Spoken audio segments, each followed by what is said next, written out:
Եվ այսպես վարչապետի գլխավորությամբ տեղի է ունեցել անվտանգության խորհրդի նիստ, քննարկվել է իրավիճակը տարածաշրջանում։ Նիկոլ Փաշինյանի զեկուցվել են ավելի վաղ տրված հանձնարարականների կատարման ընթացքի մանրամասները։ Նիկոլ Փաշինյանը շնորհավորական ուղերձ է հղել իսլամական հեղափոխության գերագույն առաջնորդ Սեյեդ Մոջթաբա Խամենեիին գերագույն առաջնորդի պաշտոնում ընտրվելու առիթով։ Ուղերձում նշված է. վարչապետը վստահություն է հայտնել, որ Հայաստանի եւ Իրանի ամուր կապերը կշարունակեն զարգանալ, գրանցելով նոր հաջողություններ։ Իրանի բարեկամ ժողովրդին էլ մաղթել է բարօրություն եւ հարատև խաղաղություն։ Մարտի 11-ին վարչապետը ելույթ կունենա Ստրասբուրգի լիագումար նիստերի դահլիճում, հայտնում է Եվրոպական խորհրդարանի կայքը։ Նշվում է, որ Փաշինյանի ուղերձը տեղի է ունենում Հայաստանում խորհրդարանական ընտրություններից առաջ, որը ակնկալվում է, որ կուրվագծի երկրի արագ զարգացող հարաբերությունների հետագա ընթացքը Եվրամիության հետ եւ խաղաղության գործընթացը հարևան Ադրբեջանի հետ։ Հայաստանի կառավարությունը հավատարիմ է Բաքվի հետ տևական խաղաղության հասնելու եւ Թուրքիայի հետ հարաբերությունների կարգավորմանը, Արևմուտքի հետ մերձեցմանը եւ ապագայում Եվրամիության անդամակցության հնարավոր հայտին, ասվում է հաղորդագրության մեջ։ Բացի այդ, Եվրամիությունը վիզաների ազատականացման շուրջ երկխոսություն է վարում Հայաստանի հետ, իսկ մայիսի 5-ին նախատեսված է Եվրամիություն-Հայաստան հատուկ գագաթնաժողովը։ Սա կլինի Նիկոլ Փաշինյանի երկրորդ ելույթը Եվրախորհրդարանում 2023 թվականին կատարած նախորդ այցից հետո։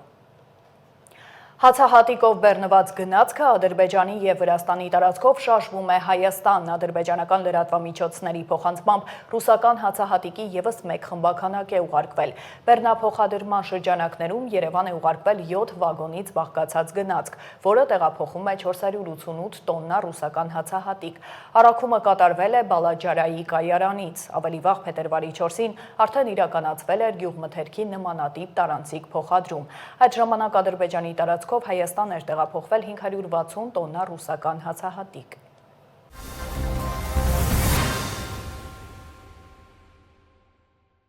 Եվ այսպես վարչապետը Փարիզում մասնակցել է միջուկային էներգիայի երկրորդ գագաթնաժողովին, միջոցառման բարձրաստիճան հյուրերին դիմավորել են Ֆրանսիայի նախագահ Էմանուել Մակրոն ու ատոմային էներգիայի միջազգային գործակալության գլխավոր տնօրեն Ռաֆայել Գրոսին։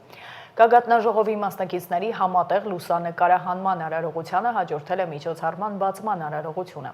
Ելույթում Նիկոլ Փաշինյանը երախտագիտություն է հայտնել Ֆրանսիայի նախագահին միջոցառմանը հրավիրելու եւ ջերմ հյուրընկալելու համար, նաեւ ատոմային էներգիայի միջազգային գործակալությանը սերտ գործակցության համար։ Վարչապետն ասել է, որ Հայաստանն առաջին երկրներից էր, որը COP28-ում լիովին աջակցեց մինչև 2050-ը միջուկային էներգիայի եռապատկման հռչակագրին։ Կառավարությունը նաեւ որդեգրել է միջուկային էներգիան որպես Հայաստանի էներգետիկ անվտանգության էական գործոն եւ որպես էլեկտրաէներգիայի մատակարարման հիմնական բաղադրիչ պահպանելու քաղաքականություն։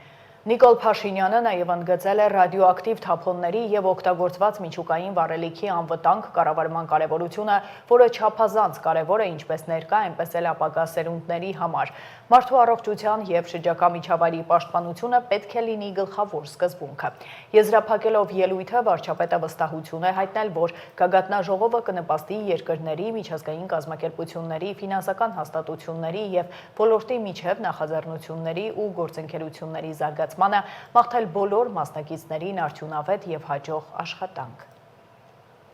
Խաղաղ նպատակներով միջուկային էներգետիկայի զարգացմանը վերաբերող հարցեր են քննարկել վարչապետն ու ատոմային էներգիայի միջազգային գործակալության գլխավոր տնօրենը։ Նիկոլ Փաշինյանն ու Ռաֆայել Գրոսին անդրադարձել են նաև Հայաստանի եւ ատոմային էներգիայի միջազգային գործակալության գործակցության ընթացքին, կարևորել միջուկային անվտանգության, տեխնիկական համագործակցության, ինչպես նաև փորձագիտական աջակցության ծրագրերի շարունակական իրականացումը։ Մտքեր են փոխանակվել նաև Հայաստանի էներգետիկ ոլորտում ընթացող ծրագրերի, փոքր մոդուլային ռեակտորների տեխնոլոգիաների, միջուկային էներգետիկայի զարգացման հեռանկարների շուրջ։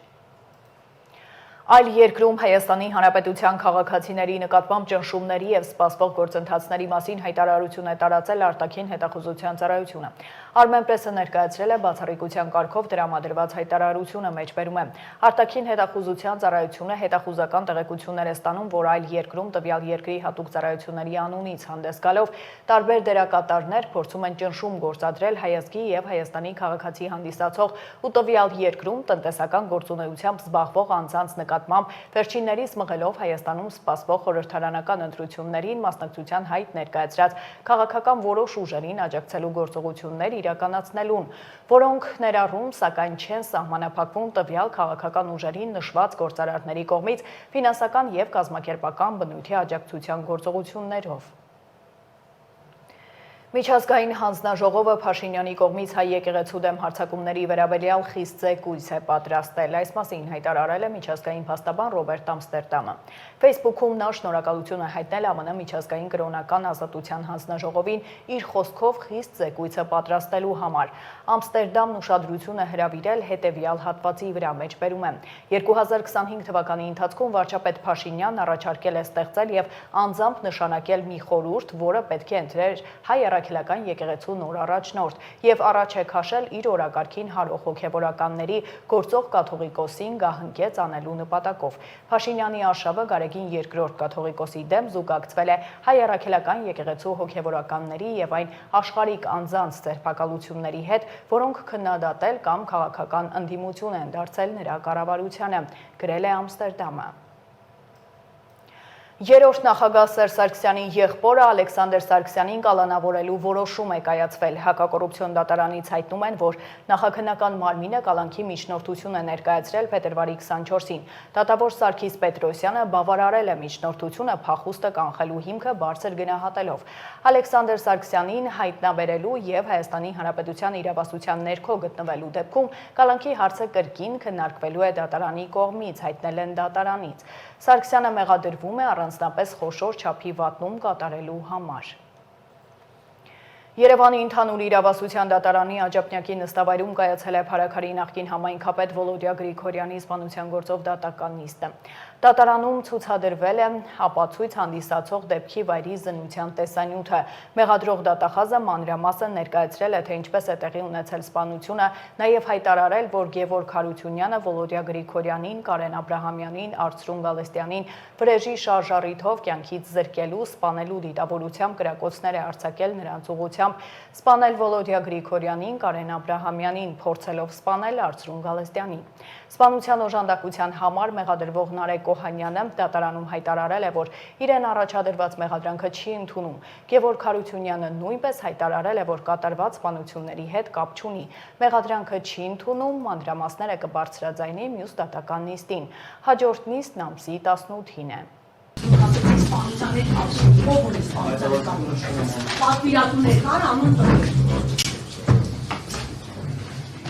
Բացահայտվել է մարտի 8-ին Քանաքեռ Զեյթունում տեղի ունեցած սպանության դեպքը։ Քննչական կոմիտեի տեղեկացմամբ նախաքննության ընթացքում հիմնավորվել է, որ տուժողը վիճել է ընկերոջ Ասեի հետ, որի ընթացքում ընկերը դանակով 2 անգամ հարվածել է տուժողի մեջքի և որովայնի հատվածին, սպանելով նրան, այնուհետև դիմել փախուստի։ Ասեի նկատմամբ հարուցվել է հանրային քրեական հետապնդում, նախօրեին առերևույթ սպանություն կատարած անձը ձերբակալվել, այնուհետև կալանավորվել է։ 2025-ին քննվել է անչափահասների կատարած հանցագործությունների վերաբերյալ 464 քրեական վարույթ։ Քննչական կոմիտեի տեղեկացմամբ դրանցից 158-ը փոխանցվել է 2024-ից։ Քրեական վարույթից 80-ը 92 անչափահասի վերաբերյալ մեղադրական եզրակացությամբ ուղարկվել է դատարան, մեկն ավարտվել է եզրափակիչ ակտով և ուղարկվել դատարան, 177-ը կարճվել է, 5 քրեական վարույթ ուղարկվել է այլ մարմին, 35-ը միացվել է, 30-ը հաշվառվել որպես վարույթային և ապացուցողական գործողությունները կատարված, 136-ը փոխանցվել է 2026 թվական։ Դատարան ուղարկված 78 քրեական վարույթից 5-ը քննվել է սպանության, 1-ը սպանության նախապատրաստության, 2-ը սպանության փորձի, 11-ը առողջության ծանր վնաս պատճառելու, 4-ը սեռական ազատության դեմ ուղղված, 7-ը կողոպուտի, 1-ը գողության, 2-ը շորթման, 7-ը խուլիգանության, 12-ը զենքի, զինամթերքի օրինական շրջանառության դեմ ուղղված, 6-ը թմրամիջոցների օրինական շրջանառության դեմ ուղղված, 20-ը այլ հանցագործությունների դեպքերի առիթով։ 2025-ի ընթացքում ընտանեկան բռնության դեպքերի վերաբերյալ էլ քննվել է 2398 քրեական վարույթ, 630-ը փոխանցվել է 2024 թվականից։ Դատարան ուղարկված վարույթներով 417 տուժողից 25-ը եղել է մինչև 12, 16-ը 13-ից 14, 11-ը 15-ից 18 տարեկան, 365-ը 18-ից բարձր տարիքի։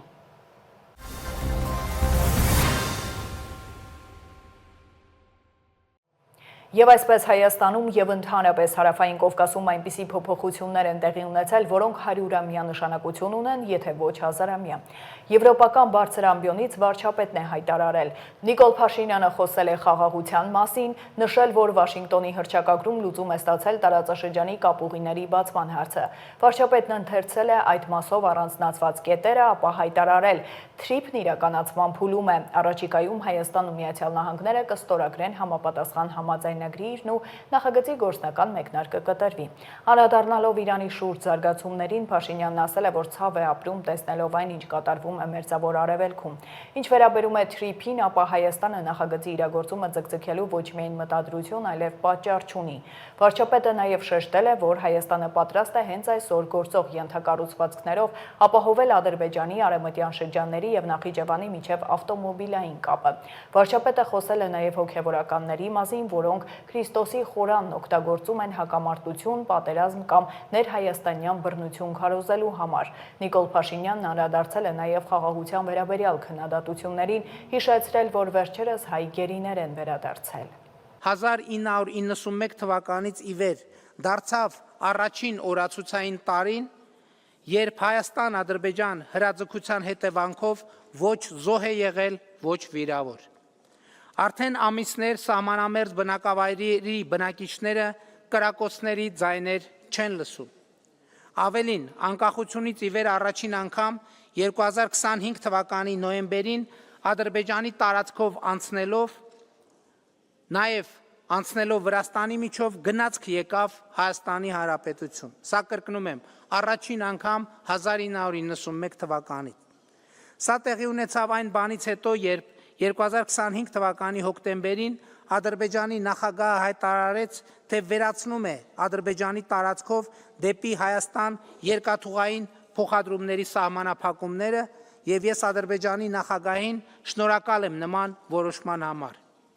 Մենք էլ մեր հերթին հայտարարել ենք, թե պատրաստ ենք հենց այսօր ապահովել տարանցումը Ադրբեջանից դեպի Թուրքիա եւ հակառակ ուղղությամբ, որովհետեւ սա կարող ենք անել այս պահին մեր գործող ճանապարհներով։ Ոչ Ադրբեջանը, ոչ Թուրքիան այս հնարավորությունից դեռ չեն օգտվել։ Ենթադրում եմ նաեւ այն պատճառով, որ մտածում են, թե նման լուծումը գուցե բերի թրիփ նախագծի իրագործման ձգձգման։ Այս ամբիոնից պաշտոնապես հայտարարում եմ, որ Հայաստանը թրիփ նախագծի իրագործումը ձգձգելու ոչ միայն մտադրություն, այլև պատճառ չունի, որովհետև նախագիծը լիարժեք համապատասխանում է Հայաստանի Հանրապետության կարճաժամկետ, միջնաժամկետ եւ երկարաժամկետ շահերին, եւ ինչպես տեսակ վերոնշյալ մեջբերումներից որևէ կերպ չի նսեմացնում Հայաստանի Հանրապետության ինքնիշխանությունը, տարածքային ամբողջականությունը, իրավազորությունը։ Հիմա ուզում եմ ասել նաև, որ Հայաստանի Հանրապետությունը պատրաստ է հենց այսօր գործող ենթակառուցվածքներով Կորնիձոր, Գորիս, Եղեգնաձոր, Երասխ երթուղիով ապահովել Ադրբեջանի արևմտյան շրջանների եւ Նախճեվանի ինքնավար հանրապետության միջև ավտոմոբիլային կապը։ Այս մեր առաջարկը նպատակ չունի որևէ կերպ ձգձգել, խափանել, մոռացության մատնել Վաշինգտոնի պայմանավորվածությունները, եւ ես սա ասում եմ պաշտոնապես։ Մենք այս առաջարկը անում ենք, որովհետեւ ինքներս ենք, ինչպես վերը նշեցի, մի փոքր այլընտրանքային տարբերակներով օգտվում Ադրբեջանի երկաթուղուց։ Ինչպես Ադրբեջանն է սպասում Հայաստանի տարածքով դեպի Նախճեվանի ինքնավար հանրապետություն կապի հաստատմանը, այնպես էլ մենք ենք սպասում Նախճեվանի տարածքով Հայաստանի հարավի եւ հյուսիսի միջև երկաթուղային կապի հաստատմանը։ Երկաթուղային այս երթուղին Հայաստանի համար այլընտրանք չունի, որովհետեւ մեր երկրի լեռնային ռելիեֆը թույլ չի տալիս այլ կերպ երկաթուղային կապ ունենալ երկրի հարավի եւ հյուսիսի միջև։ Ինչպես տեսնում եք, Հայաստանի եւ Ադրբեջանի սպասումները այս առումով չեն հակասում իրար։ Խաղաղության դեմ տարվող այս process-ում որոշ հոգևորականների ներգրավվածության թեմային չէի անդրադառնա, եթե չտեսնեի, թե ինչպես են այդ հոգևորականների էմիսարները եւ նրանց հետ փոխկապակցված որոշ լոբիստական կազմակերպությունների ներկայացուցիչներ Եվրոպական խորհրդարանում եւ միջազգային հեղինակավոր այլ կառույցներում փորձում տարածել, թե Հայաստանի կառավարությունը սահմանափակում է խղճի ազատությունը, թե Հայաստանում բռնապետություն է հաստատվում, թե Հայաստանում կան քաղբանտարկյալներ։ Իրականությունն այն է, որ որոշ հոգևորականներ, ովքեր ցինիկ կերպով խախտել են հոգևոր բարևարկության բոլոր կանոնները, այդպիսով իրենց խոցելի դարձրել օտարերկրյա հատուկ ծառայությունների համար, իդեպ նրանցից ոմանց ԽՍՀՄ պետական անվտանգության կոմիտեի գործակալ լինելու փաստը ապացուցվում է փաստաթղթերով, ահա այդ հոգևորականները Հայաստանի Հանրապետությունում ստանձնել են պատերազմի կուսակցության առաջնորդությունը, իրենց շուրջ հավաքելով Հայաստանի նախկին ղեկավարներին, նրանց հետ կապված որոշ ուժերի, որոշ ռուսաստանաբնակ և բելառուսամետ օլիգարխների և փորձում են Հայաստանի անկախությունը զոհաբերել երրորդ երկրների շահերին։ Մենք նոր հակամարտություն, նոր պատերազմ թույլ չենք տալու։ Մենք թույլ չենք տալու, որ հազարավոր զոհերի գնով ձեռք բերված գիտակցությունը, խաղաղությունն ու անկախությունը մատաղարվեն հակաքրիստոնեական նպատակների համար։ Մեզ քննադատում են հաճախ, թե Հայաստանի և Ադրբեջանի միջև հաստատված խաղաղությունը կատարյալ չէ։ Բայց խնդրում եմ ասեք, իսկ որտեղ է խաղաղությունը կատարյալ, որտեղ կա կատարյալ խաղաղություն և որտեղ է եղել ու երբ։ Եվ ընդհակառակը խաղաղության նկատմամբ խնամք տանելու կամքն է, որ այն կատարյալին հնարավորինս մոտ դարձնելու տարբերակներ է ստեղծում, և մենք այսպես ենք մոտենում բոլոր հարցերի, ներառյալ Ադրբեջանում անազատության մեջ պահվող մեր հայրենակիցների խնդիրներին։ Վերջերս Ադրբեջանը մեր ևս 4 հայրենակիցների ազատ արձակեց։ Հայ հանրությունը մենք բոլորս երջանկություն ապրեցինք այդ առիթով, բայց կառավարությունը շատ արագ վերադարձավ լուր դիվանագիտական աշխատանքը շարունակելուն, հանուն մյուսների վերադարձի, որովհետև համոզված եմ, եթե նախորդիվ լուր դիվանագիտական աշխատանքի ոճը չընտրեինք, հունվարի 14-ին մեր 4 հայրենակիցների վերադարձը տեղի չէր ունենա պարզապես։ Ստրասբուրգում Նիկոլ Փաշինյանը հանդիպել է Եվրոպական խորհրդարանի նախագահ Ռոբերտա Մեցոլայի հետ, որին հաջորդել է համատեղ հայտարարությունը։ Նիկոլ Փաշինյանն ասել է, որ բարձր մակարդակի քաղաքական երկխոսությունը շարունակվում է, ուրախությամբ արձանագրել է, որ կա նաև տնտեսական զարգացման մեծ օրակարգ։ Վարչապետը շնորհակալություն է հայտնել ու նշել, որ Մեցոլային սպասում է մայիսին Երևանում Եվրոպական քաղաքական համայնքի գագաթնաժողովին։ Ռոբերտա Մեցոլան էլ ասել է, որ Եվրոպան Հայաստանին տեսնում է որպես ընկեր ու բարեկամ և ողջունում այն հանգամանքը, որ վիզաների ազատականացման գործողությունների ծրագիր է ներկայացվել։ Այս ամենը նպաստում է տարբեր ոլորտներում գործակցությունն ամրապնդելու Եվրոպայի ընդհանուր նպատակին։ Մեցոլան վստահություն է հայտնել, որ խորհրդարանները կշարունակեն առաջատար դեր ունենալ Հայաստանի Եվրամիությանն ավելի մոտ բերելու հարցում։ Ինչ փուլում է Եվրամիություն-Հայաստան ինտեգրման գործընթացը, հաշվի առնելով տարածաշրջանի վիճակը և արդյոք եվրոպական որևէ գործընկերոջ հետ քննարկվում է անվտանգության ոլորտում աջակցություն ավելացնելու հեռանկարը տարածաշրջանում։ Հարցին վարչապետն է պատասխանել։ Մենք ռազմատեխնիկական ոլորտում համագործակցություն ունենք Ֆրանսիայի հետ, մենք նաև արդեն նշեցի, որ Եվրամիության քաղաքական ներողություն խաղաղության գործիքի միջոցով արդեն 2 անգամ աջակցություն ենք ստացել Եվրոպական միությունից, և մենք ընդհանուր առմամբ համագործակցում ենք Եվրամիության հետ տարածաշրջանային համատեքստում և վերջերս Ադրբեջանի հետ հաստատված խաղաղությունը մեզ համար հնարավորություն է ստեղծում, որպեսզի մենք Եվրամիության հետ մեր համագործակցությունը այդ թվում ենթակառուցվածքային ծրագրերում ընդլայնենք։ Ես ձեր հարցին ի պատասխան մի այսպիսի նրբություն եմ ուզում նշել, որի մասին վերջերս շատ խոսում եմ նաև Հայաստանի Հանրապետության ներսում։ Ընդհանրապես գիտեք, անվտանգություն ասելով շատ հաճախ հասկանում են զենք, զինամթերք, բանակ, հատուկ ծառայություններ, օպերատիվ գործողություններ եւ այլն եւ այդպես շարունակ,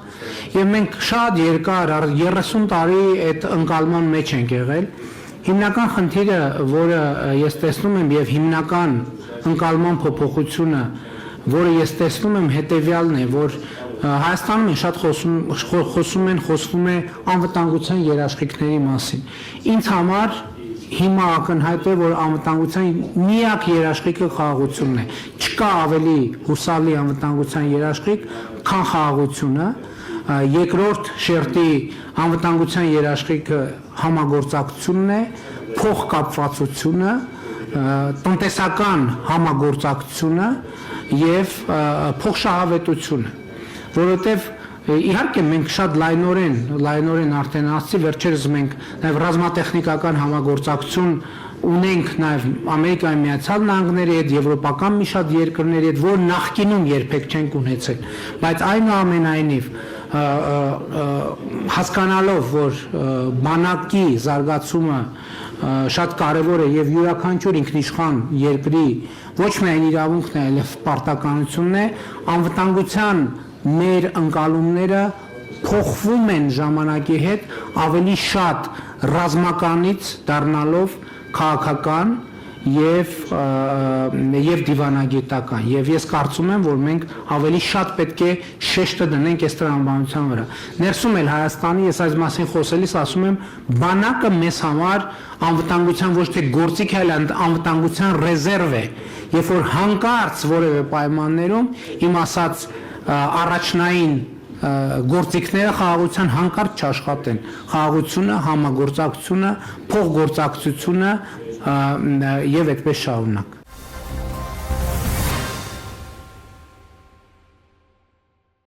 Եվ այսպես վարչապետը կասկած չունի, որ խաղաղության համաձայնագիրը ստորագրվելու է, ժամկետները երկրորդական են։ Խաղաղությունը հաստատված է եւ Հայաստանի քաղաքացիներս պետք է տեր կանգնենք հաստատված խաղաղությանը եւ այն դարձնենք անշրջելի, ասել է Նիկոլ Փաշինյանը կառավարության նիստից հետո լրագրողների հետ ճեպազրույցում։ Հաղորդակցությունների հետ կապված մենք առաջ ենք գնում, աշխատում ենք շատ ակտիվ, ասել է վարչապետը։ Նիկոլ Փաշինյանը նաև ուղղել է հայտարարությունները, թե իրենք ասում են խաղաղություն։ Գուցե պատերազմ կա, ինքը չգիտի, նշել է Փաշինյանը արձագանքելով դրսում ակցիա անողներին, որոնք կահազանգում են, թե ադրբեջանցիները Հայաստանի սահման են ներխուժել։ Փաշինյանը նաև պատասխանել է հարցին, արդյոք Հայոց ցեղասպանության թանգարան ինստիտուտի տնօրեն Էդիտա Գզոյանը պաշտոնից ազատվել է իր ցուցմամբ։ Նիկոլ Փաշինյանը պատասխանել է, որ ինքն է խնդրել, որ հրաժարականի դիմում գրի։ Դա համարել է կառավարության վարած արտաքին քաղաքականությանը հակառակ գործողություն, համարել է սադրիչ գործողություն։ Հիշեցնեմ, Էդիտա Գզոյանը ԱՄՆ փոխնախագահ Ջեյ Դի Վենսին Արցախի վերաբերյալ գիրքեր նվիրել։ Վարչապետը մեկնաբանել է նաև իր եվրոպական խորհրդարանից հնչեցրած հայտարարությունները։ Ասում եք խաղաղությունը, շատ լավ խաղաղություն չի կարող, պատերազմ կա, ես տեղյակ չեմ։ Կամ բան կա, ինչ որտեղ կոնֆլիկտ կա, էսկալացիա կա, կարող է զոհեր կամ վիրավորներ կա, ինչ չեք ասում, ուղղակի խնայում եք ինձ։ Այսինքն որ ասում եք խաղաղություն, բա ինչ ասեմ։ Այսինքն որտե՞ղ է պատերազմը, որտե՞ղ կա պատերազմ, որտե՞ղ կա կրակոց, որտե՞ղ կա վիրավոր, որտե՞ղ կա զոհ, որտե՞ղ կա հարձակում եւ այլն, պայթյուն, ռմբակոծություն, հրթիռակոծություն, որտեղ կա, դուք լուսաբանեք գոնե, իմանանք այդ որտեղ կա այդ ամեն ինչը Հայաստանի Հանրապետությունում։ Այսինքն ասում եք խաղաղությունը, ասում եք խաղաղություն։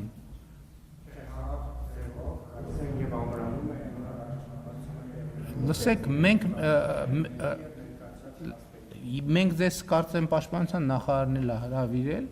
որպեսզի դուք գնաք եւ տեսնեք, թե մենք մեր տարածքում ինչպիսի ինժեներական աշխատանքներ ենք անում, ինչ միջոցներ ենք ձեռնարկում։ Հրավիրել ենք նաեւ սպառազինություն տեխնիկա դիտելու։ Այսինքն մենք երկրները իրենց ինքնիշխան տարածքներում կարող են ինչ-որ միջոցներ ձեռնարկել, ինչու՞մ է խնդիրը, հենց ամբողջ խնդիրը դրանում է, որ կա հստակ սահմանագիծ եւ գիտենք որտեղ է Հայաստանի Հանրապետությունը եւ Հայաստանի Հանրապետության պետական մարմինների լիազորությունը եւ որտեղ չի Հայաստանի Հանրապետությունը եւ Հայաստանի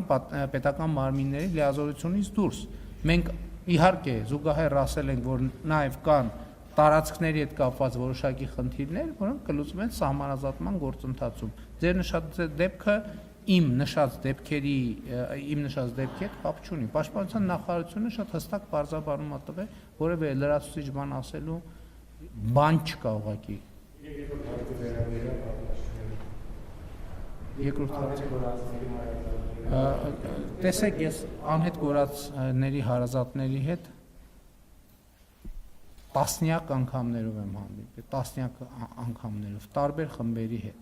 Եվ իմ փորձը ցույց է տալիս, պետք է հասկանանք այդ հանդիպման արդյունքում ինչ խնդիր ենք լուծում, ինչ խնդիր ենք ուզում լուծել։ Մենք կան մարմիններ, եթե ես տեսնեմ, որ այդ մարմինների հետ շփումները անհրաժեշտ են դարձնում, որ ես էլ հանդիպեմ, ես էլ կհանդիպեմ։ Ես ձեր երբեք որևէ հանդիպումից չեմ խուսափում։ Ես եմ դուրս գալիս փողոցներ մարդկանց հետ հանդիպելու համար։ Ես ոչ մի հանդիպումից չեմ խուսափում։ Հիմա անդրադառնալով այն հարցին, թե ինչ եմ ասում, որ օրինակ եկեղեցին ստանձնել է Կտրիչ Ներսիսյանը եւ իր խումբը ստանձնել է պատերազմի կուսակցության առաջնորդությունը, շատ պարզ բացատրություն ունի։ Ես գնում եմ պատարակների եւ տեսնում եմ, որ պատարակի ժամանակ, օրինակ, ընդ որում պատարակի տեքստում այդպիսի բան չկա, ասենք պատարակի տեքստից շեղվում են եւ ասում են, հղում են անում Արցախի հանրապետություն եւ այլն եւ այլն։ Շատ լավ հասկացանք։ Եկեք բոլորը սկսենք ենթադրենք, հղում ենք անում Արցախի հանրապետություն։ Դա ինչ է նշանակում։ Դա նշանակում է կոնֆլիկտ։ Դա նշանակում է կոնֆլիկտ։ Այսինքն հղում ենք անում բոլոր Արցախի հանրապետություն եւ այլն, դա նշանակում է նախ կոնֆլիկտ, հետո եթե այդ տեսությունը մենք ворթեգրում ենք, այդ տեսության ворթեգրման ճանապարհին պետք է գնանք կոնֆլիկտի։ Բա ո՞նց ենք լուծում։ Դա նշանակում է ամեն այդպիսի նախադասությունը նշանակում է պատերազմի կոչ, այսօր, վաղը, մյուս օրը, մյուս օրը ես չգիտեմ, բայց դա նշանակում է պատերազմի կոչ։ Եվ ընդ որում ես ուզում եմ ընդգծել այն ժամանակ, որովհետև գիտեմ, հեսա կասեք, բա ինչի եք ասել դուք Արցախ Հայաստանը եւ վերջ։ Աստվածաշնչում մի հատ sense հատված էլ կա, հիմա վստահ չեմ, որ բառացիկը մեջ բերեմ։ Երբ ասում եմ ող parեցինք եւ դուք լաց չեղաք, մոտավորապես կներեք ճշգրտությունը չեմ երաշխավորում, նվակ հնչեցրինք եւ դուք պար չեկաք։ Այն ժամանակ, երբ որ պայքարելու ժամանակներ, ինչ-որ բոլորը բան էին, կենտրոնացած էին բանում, ոնց Երևանում կառավարությունը փոխեն։ Ուզում էին զորքը հետ քաշեին, որ գային Երևանում հեղաշրջում անեն։ Ավարտվել այդ պատումը, ես ասել եմ Ղարաբաղյան շարժում չկա։ Եվ ամեն անգամ, երբ որ խորանից ասենք հղում են անում, երբ որ ամեն ամբյորնից ասում են Արցախի հանրապետություն, այդ պատերազմի բան է, պատերազմի ճանապարհին ոտք դնել է։ Բա ամեն անգամ մենք տենց ասում ենք Ադրբեջանն էլ իր հերթին իր խոսույթն է զարգացնում։ Այդ որ ասում են վերադարձի, ինչ վերադարձի, որտեղի վերադարձի։ Բա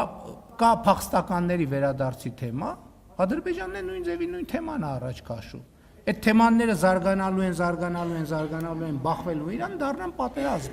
Այսինքն ձեզ թվում է նախին պատերազմները տենց ինչ որ բոլորը վեր են կացել ասել պատերազմ, տենց հումանիտար, շատ անմեղ թեմաներից սկսել են բան, մի քար, մի հուշարձան, շատ կարևոր եւ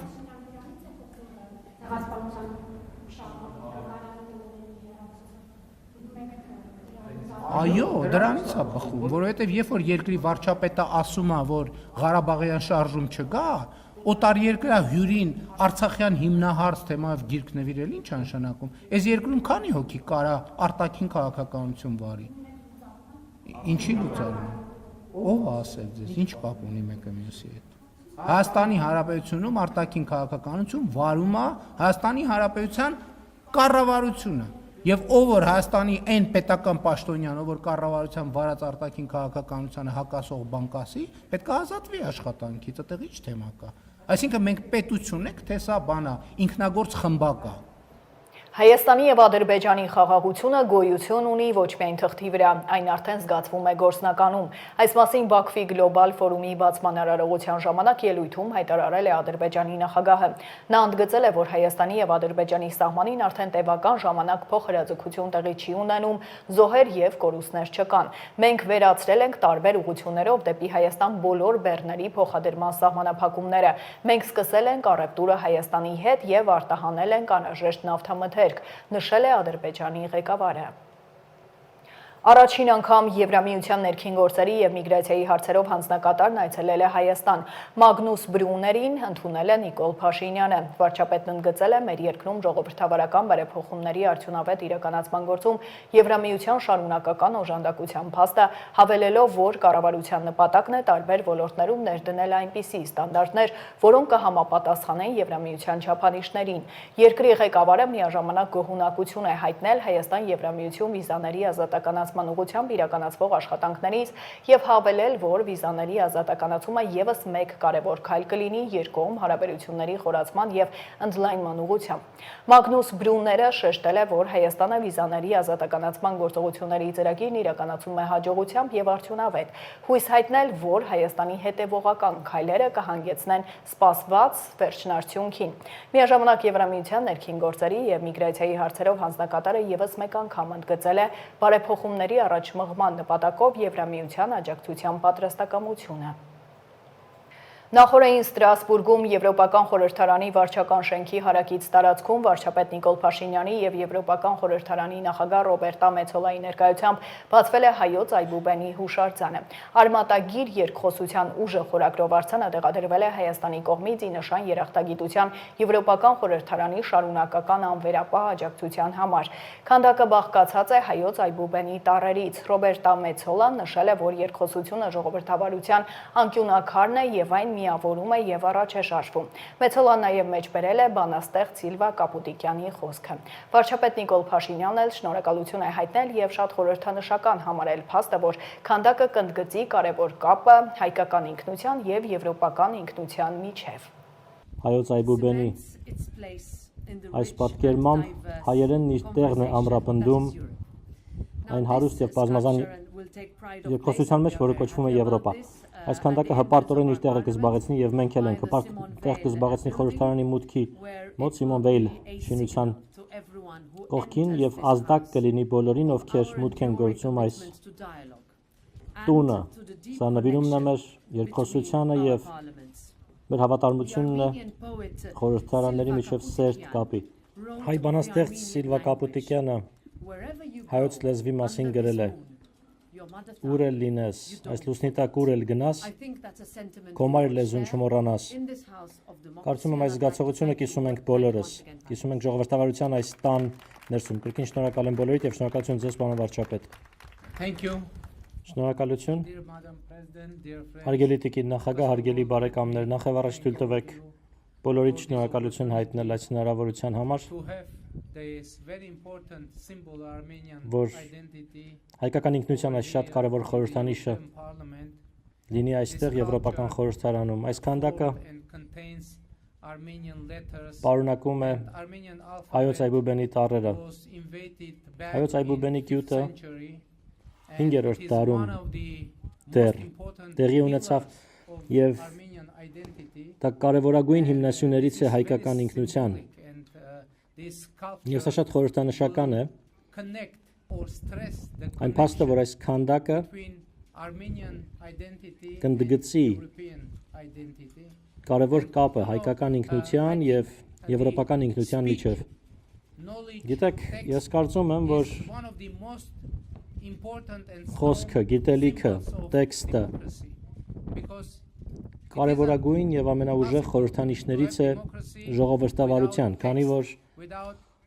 հնարավոր չէ ունենալ ժողովրդավարություն առանց տեքստի, առանց շփումների, առանց գրի, առանց գրելու, առանց ելույթների, առանց խոսքի, առանց օրենքների։ Ուստի սա շատ ուժեղ խորհրդանիշ է և ես շատ ուրախ եմ, որ հիմա այսօր այս խորհրդանշական օրը, երբ մենք ամրապնդում ենք մեր համագործակցությունը և մեր կապերը Եվրոպական միության հետ, այս գործոնը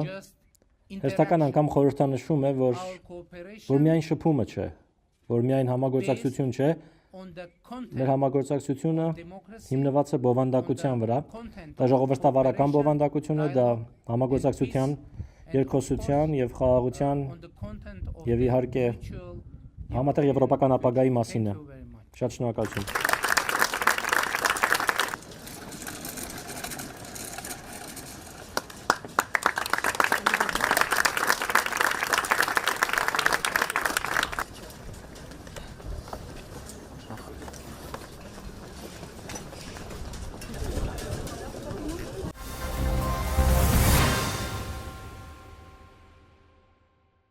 Եվ այսպես խաղաղության ու պատերազմի մասին է խոսել վարչապետը Նիկոլ Փաշինյանը Facebook-ի ուղիղ եթերում կարծիք է հայտնել Ղարաբաղյան շարժման եւ Արցախյան հիմնախնդրի մասին։ Քաղաքական դաշտը ըստ Փաշինյանի դիրքավորվում է երկու դրամաբանության մեջ՝ խաղաղության կուսակցություն եւ պատերազմի կուսակցություն, ու ժողովուրդը պետք է ընտրություն կատարի այս երկուսի միջև։ Ըստ վարչապետի հայ հասարակությունը խաղաղությանն անծանոթ է եւ խաղաղությունն ու պատերազմը չի տարբերել իրարից։ Հիմա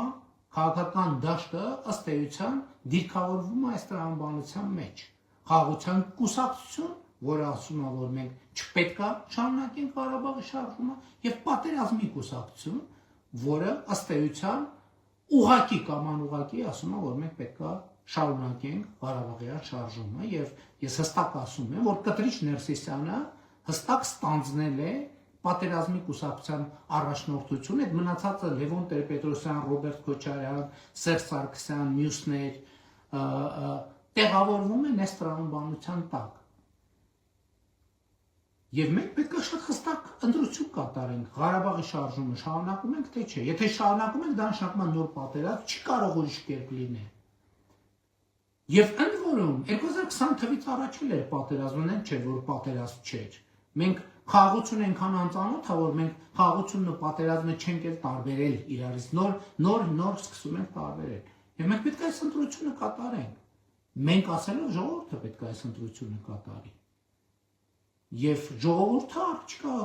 ընտրություններով պետք է ասի, մենք շարունակում ենք Ղարաբաղի շարժումը, թե չի շարունակում։ Որտեղ եթե շարունակում է Ղարաբաղի շարժումը, այդ նշանակում է, որ Կտրիչ Ներսիսյանի բուրգի ներքո գտնվող ուժերի օգտին պետք է քվեարկի, եթե չի շարունակում Ղարաբաղի շարժումը, պետք է քվեարկի քաղաքացիական պայմանագիր կուսակցության օգտին, որտեղ քաղաքացիական պայմանագիր կուսակցությունը միակ քաղաքական ուժն է, որ հստակ ասում է, որ մենք Ղարաբաղի շարժումը պետք է շարունակենք։ Երկրորդ այդպիսի ուժ գոյություն չունի։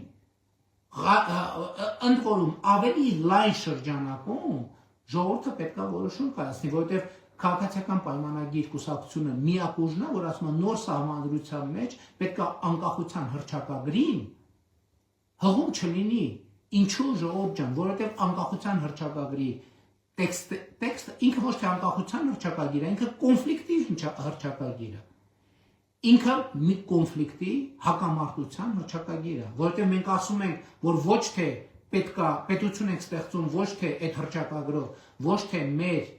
քաղաքացիների անվտանգությունը, բարեկեցությունը, ազատությունը ապահովելու համար, այլ մենք պետություն ենք հիմնում Լեռնային Ղարաբաղի եւ Արևմտյան Հայաստանի համար։ Սա կոնֆլիկտի հռչակագիր է։ Եվ եթե մենք գնում ենք այդ ճանապարհով, ուրեմն կոնֆլիկտը անխուսափելի է։ Եվ առաջիկա ընտրություններում, եւ ինչի առաջիկա ընտրություններում, ամեն օրվա հանրային քաղաքական կյանքում այս հարցով մենք պետք է որոշում կայացնենք։ Ես հստակ ասում եմ, որպես Հայաստանի Հանրապետության վարչապետ եւ որպես քաղաքացիական պայմանագիր կուսակցության վարչության նախագահ։ Մենք չպետք է դա շարունակենք։ Մենք չպետք է դա շարունակենք։ Ընդ որում հիմա գիտեմ, էլի կասեն ու դեմ չեմ կասեն, բա այն ժամանակ Ղարաբաղի հետ կապված ինչ էիր ասում, չգիտեմ ինչ հետ կապված ինչ էիր ասում, այո ասում էի եւ դա ցույց է տալիս, որ ես այդ իրականությունից կտրված չեմ եղել, ես այդ իրականության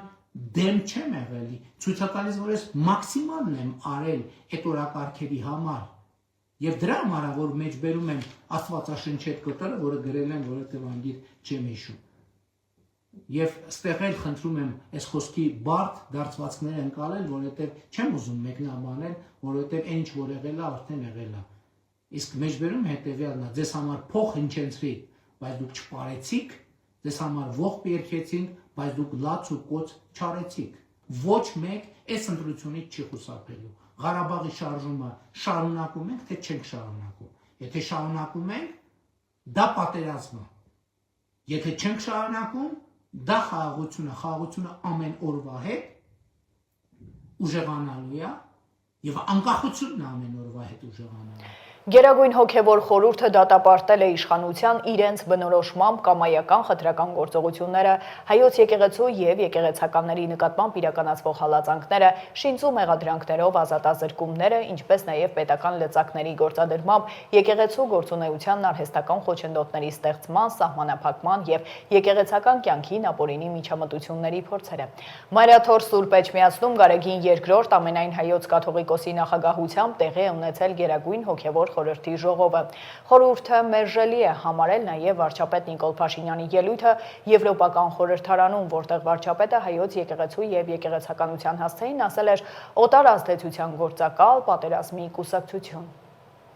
Հակակոռուպցիոն դատարանում կեսօրից հետո սկսվել է գործարար Սամվել Կարապետյանի խափանման միջոց տնային կալանքի ժամկետը երկարաձգելու հարցի քննությունը։ Դատարանի բակում այս պահին էլ հավաքված են Կարապետյանի բազմաթիվ աջակիցներ։ Այնտեղ է նաև նախկին վարչապետ Կարեն Կարապետյանը, որը սակայն չի ցանկացել պատասխանել լրագրողների հարցերին, ասել է, որ ավելի ուշ կխոսի։ Դատարանն ընդմիջել է նիստը, այն շարունակվելու է ժամը 20-ին։ Ավելի վաղ Սամվել Կարապետյանի ազատ արձակման պահանջով բողոքի ակցիա է անցկացվել քաղաքի տարբեր վայրերում։ Ազատություն վանկարկումներով ակցիայի մասնակիցները կառավարության մոտ հայտարարել են, որ բան ունեն փոխանցելու եւ պահանջել են, որ որևէ մեկն իջնի։ Վստահեցնում են, թե Հայաստանում 86 օր հետո չի լինելու իրենց բնորոշմամբ քաղաքական բանտարկյալ։ Հայաստանը այս ընտրական process-ներից առաջ հետաքրքիր իրավիճակում է։ Մի տարօրինակ բան կա։ Իշխանության հիմնական առաջատար մրցակիցը գտնում է կալանքի տակ 9 ամիս։ Հաստատիորեն իշխանությունը պայքարում է նրա նկարի դեմ միայն։ Խոսքի ազատությունը սահմանափակված է, այսինքն մարդը մենք քննչական կոմիտե նամակներ են գրել, պատասխանները դրական չենք ստացել, խոսքի ազատությունը սահմանափակված է իր կողմից։ Սահմանափակված է նաև, այո, դրական չենք ստացել, հաստատում չենք ստացել, ստացել է պատասխան, որ մենք իրավասու չենք դատարանի վճիռը մեկնաբանենք։ Իսկ դա նշանակում է, որ մենք հարցրել ենք, իրավասություն ունի, իրավունք կա, որպեսզի հանդես գա իր դեմքով հայտարարությամբ։ Պատասխանը եղել է այդպես լողուկ պատասխան։ Հայաստանի հաջորդ վարչապետը Սամվել Կարապետյանն է։ Հայաստանի հաջորդ վարչապետը պետք է լինի տնտեսական գործիչ, պետք է լինի, ես հայտարարում եմ, նոր մարդ։ Մենք պետք է նոր ղեկավար բերենք Հայաստան, տնտեսական ղեկավար, որը լուծի աղքատության հարցը։ Սամվել Կարապետյանը լինելու է Հայաստանի Հանրապետության հաջորդ վարչապետը։ Եթե քաղաքացիական պայմանագիր կուսակցության շատ падգամավորներ որոշեն աջակցել Սամվել Կարապետյանին, որ նա լինի, մենք աջակցությունը, որպես այդպեսին, մենք չենք բացառում բոլոր ուժերի կողմից, բայց հաջորդ երկրի ղեկավարը պետք է լինի նոր մարդ, որ այս պառակտումները մեր երկրում վերանա։ Ես իրավունք ունեմ հարցազրույց տալու։ Դուք հանրության առաջ պետք է նաև հաշվետու լինեք, որովհետև դուք եղել եք Հայաստանի վարչապետը եւ ձեզ ուղղված բազմաթիվ հարցեր կան։ Վարչապետ եմ եղել, ես հաշվետ եմ եղել։ Այդ իսկ պատճառով ձեզ խնդրում եմ իմ այդ իրավունքը հարգեք։ Մեկ օր ես հարցազրույց կտամ։ Երբ որ Հայաստանի արժեվ կան ծառացած բազմաթիվ խնդիրներ, երբ որ Հայաստանը կորցրեց Արցախը, դուք որևիցե կերպ չարձագանքեցիք։ Դուք ինչ որ վախեր ունեք, որով կարող եք չխոսել։ Կաշկանդված եք նկատում ենք ինչ որ բաներով։ Ինչից պետք է կաշկանդված։ Գիտեմ, ինչ հանգամանքներից ելնելով էլի ես լրություն։ Այսինքն ես ավելնորդ եմ խոսում այսքան ժամանակ։ Վերջ, շնորհակալություն։ Երբ որ հարցազրույց տալու ունեմ, այո, աջակցում եմ Սամվել Կարապետյանին, միանշանակ։ Լավ չի ստացվում, գուցե։ Շփումներ ունեք։ Այդ հարցին կպատասխանեք։ Շփումներ ունեմ։